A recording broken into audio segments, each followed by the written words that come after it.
J'en viens sur les manifestations, donc comment ça se voit, donc les symptômes.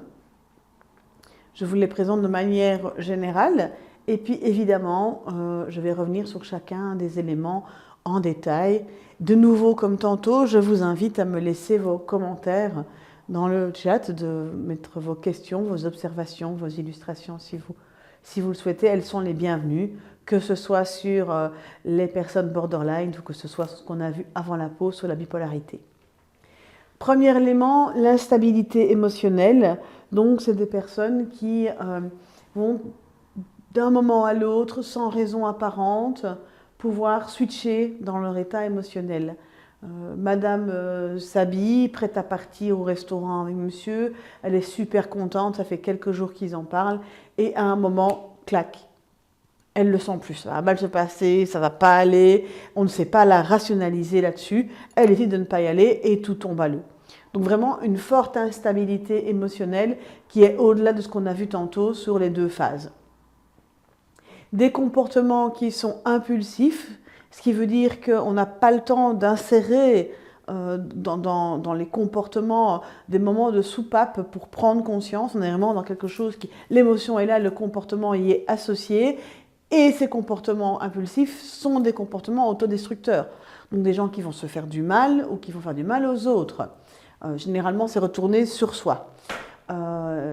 Mon identité, qui je suis, ce que j'aime, ce que j'aime pas, qui est perturbé. Donc un jour je fais quelque chose à fond, le lendemain je le fais plus. Un jour ça me ceci, un jour j'aime pas ça. Un jour je me sens assez en confiance pour pouvoir reprendre une formation, pour pouvoir lancer un projet. Le lendemain je pense que je n'y arrivais pas. Donc perturbation de mon identité et de ma perception de moi-même. La conjoncture de ces trois éléments vont faire que mes relations aux autres vont être instables. Donc je t'aime, je ne t'aime plus, je veux te voir, je veux plus te voir. Tu es tout pour moi, je ne peux pas vivre sans toi, je te déteste, tu es un monstre.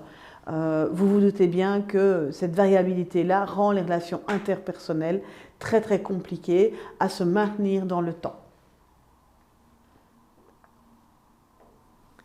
Revenons en détail, notamment sur l'instabilité émotionnelle. On reviendra ensuite sur les 4 autres composants du tableau clinique de les personnes borderline.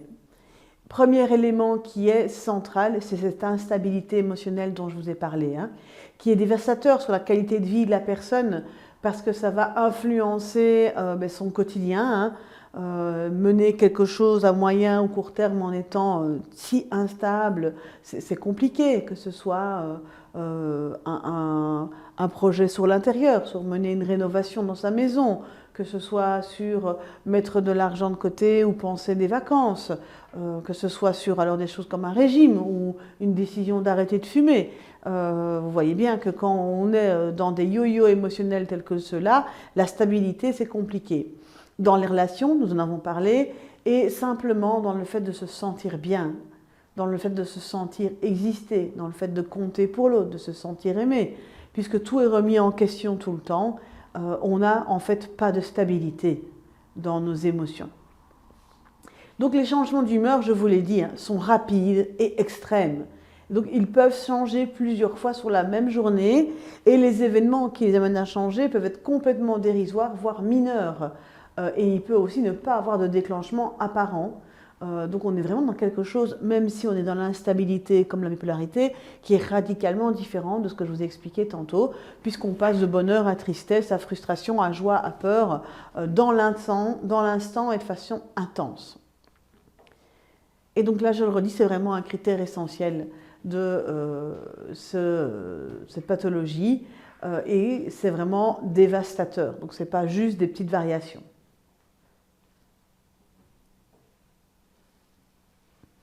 Les changements d'humeur rapides et extrêmes qui s'amènent plusieurs fois par jour vont du bonheur à la tristesse, à la colère, à une frustration. Et donc on appelle ça des épisodes d'humeur dysphoriques pour la tristesse. Et ils peuvent être aussi d'irritation ou d'anxiété.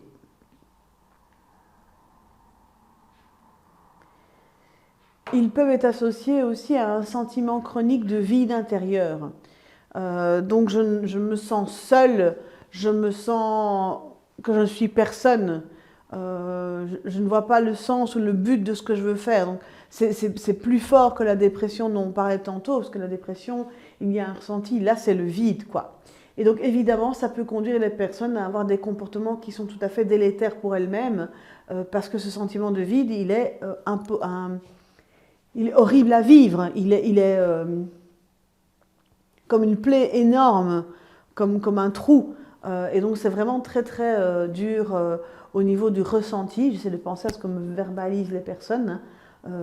Et parfois, du coup, avec une sensation derrière ce trou d'aspiration de soi-même, comme dans un trou noir, quoi. Je suis aspirée, des sensations de froid extrême. Donc c'est vraiment quelque chose qui se ressent dans leur chair, quoi. Mais ça peut être aussi des colères qui sont bouillonnantes, qui sont inappropriées, qui vont du coup m'amener à balancer tout, à jeter les assiettes, les casseroles, déchirer mes vêtements, déchirer la tapisserie. Donc c'est des colères vraiment qui sont extrêmes et qu'on n'arrive pas à expliquer par la situation, par le contexte. Parfois, les personnes, de manière inconsciente évidemment, refoulent cette colère et la retournent contre elles-mêmes à des moments avec toute cette puissance que je viens de vous parler. C'est des personnes aussi qui peuvent, du coup, dans cette colère, être très virulentes avec leurs proches, être piquantes, sarcastiques, et laisser l'autre dans une détresse complètement anéanties, parce que du coup elles ne comprennent pas évidemment et elles ne peuvent pas comprendre parce que quelque part cette colère elle n'est pas liée à elles, elle est liée à leur incapacité à gérer les choses, quoi. Et donc on peut avoir plusieurs conséquences possibles de tous ces troubles de l'humeur dont je viens de vous parler. C'est forcément des relations qui sont compliquées, des problèmes juridiques, parce que si je casse des choses, si je dis des choses, si je ne mène pas jusqu'au bout les choses que je me suis engagée à faire, je peux avoir des problèmes sur les questions administratives ou juridiques. Évidemment des problèmes professionnels, parce que quelqu'un qui a des humeurs comme ça, vous vous rendez bien compte que c'est très compliqué pour elle de s'intégrer dans un marché du travail où les relations sont extrêmement policées, où il y a un certain nombre de normes à respecter, et donc quelqu'un qui va dans tous les sens comme ça, c'est compliqué dans les relations du travail. Donc ce premier point sur l'humeur, l'instabilité de l'humeur, n'est pas juste de quelqu'un qui a des petites colères ou qui a des petites tristesses.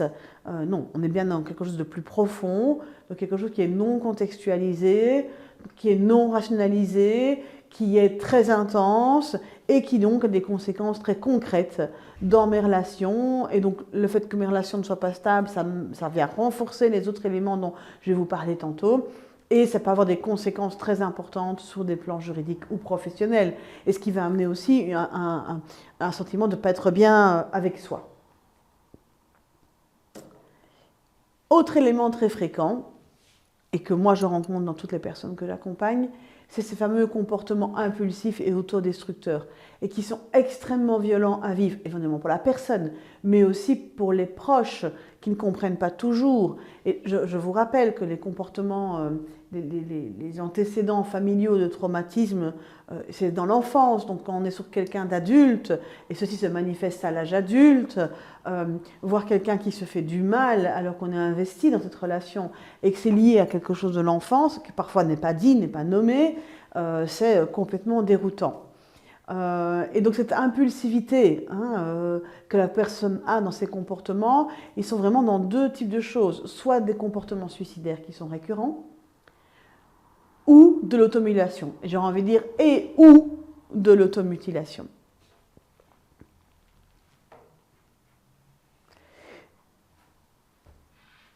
Et donc on va avoir des personnes qui vont avoir des dépendances excessives parce qu'elles vont essayer de gérer ces comportements impulsifs et donc souvent avoir des comorbidités dans des